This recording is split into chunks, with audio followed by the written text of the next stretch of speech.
देशातला सर्वात मोठा विरोधी पक्ष असलेल्या काँग्रेस पक्षाची बँक खाती प्राप्तिकर विभागाने गोठवली।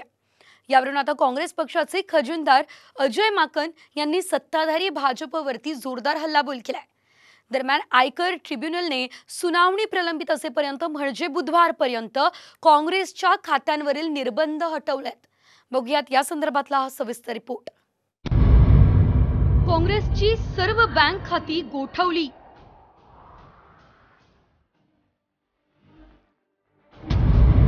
$210 कोटींच्या रिकव्हरीची मागणी। सुनावणीमुळे बुधवारपर्यंत खात्यांवरील निर्बंध हटवले।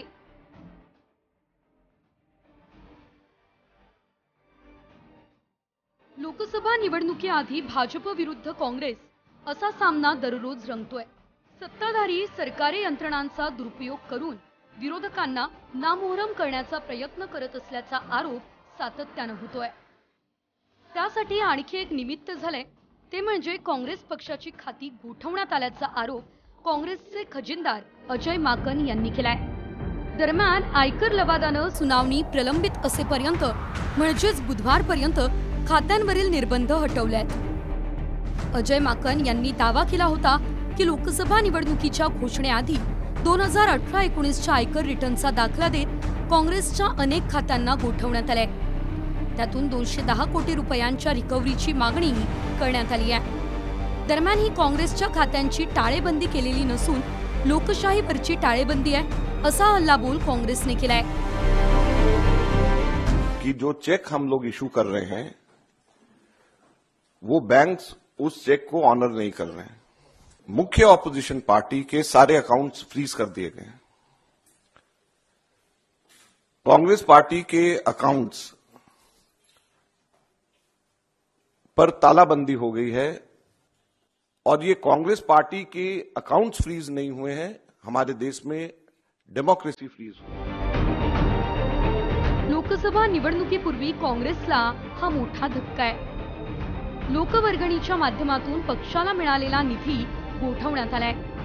2024च्या लोकसभा निवडणुकीसाठी निधी उभारण्यासाठी काँग्रेसने 18 डिसेंबर 2023 पासून डोनेट फॉर देश ही मोहीम सुरू केली आहे। तर काँग्रेसने 28 डिसेंबर रोजी आपला 138वा स्थापना दिवस साजरा केलाय। या निमित्ताने 138 रुपये, 1380 रुपये, 13800 रुपये जनतेकडे मागितले।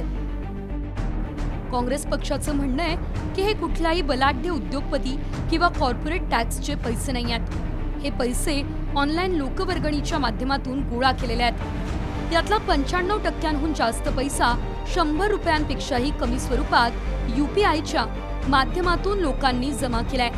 युथ काँग्रेसच्या सदस्यत्वासाठीच्या शुल्क स्वरूपात गोळा झालेला पैसा युवक काँग्रेसच्या खात्यांमध्ये आहे। काँग्रेसचे प्रदेशाध्यक्ष नाना पटोले यांनी देखील सत्ताधाऱ्यांवर प्रहार केलाय। त्यांनी ट्विटमध्ये म्हटलं की भारतीय राष्ट्रीय काँग्रेसची बँक खाती गोठवणं हा सत्तेचा उघड गैरवापर आहे। भारताच्या राजकीय इतिहासात इतर विरोधी पक्षांवर राजकीय सूडबुद्धीचे असे निंदनीय कृत्य कधीच घडले नव्हते। काल माननीय सर्वोच्च न्यायालयाने असंवैधानिक घोषित केलेल्या निवडणूक रोख्यांच्या माध्यमातून जमा झालेला 90% पैसा भाजपने जमा केलाय। विरोधकांचा आवाज दाबण्यात भाजपाने कोणतीही कसर सोडलेली नाहीये। निवडणुकीत पाण्यासारखा पैसा खर्च होत असतो। खातीच गोठवण्याचा प्रयत्न होत असल्यानं काँग्रेस नक्कीच अडचणीत येणार आहे। राहुल गांधी यांची भारत जोडो न्याय यात्रा सुरू असताना हा प्रकार घडलाय। निवडणुकीत सूडबुद्धीचं राजकारण हा मुद्दा देखील तापणार यात शंकाच नाही। ब्युरो रिपोर्ट, साम टीव्ही न्यूज।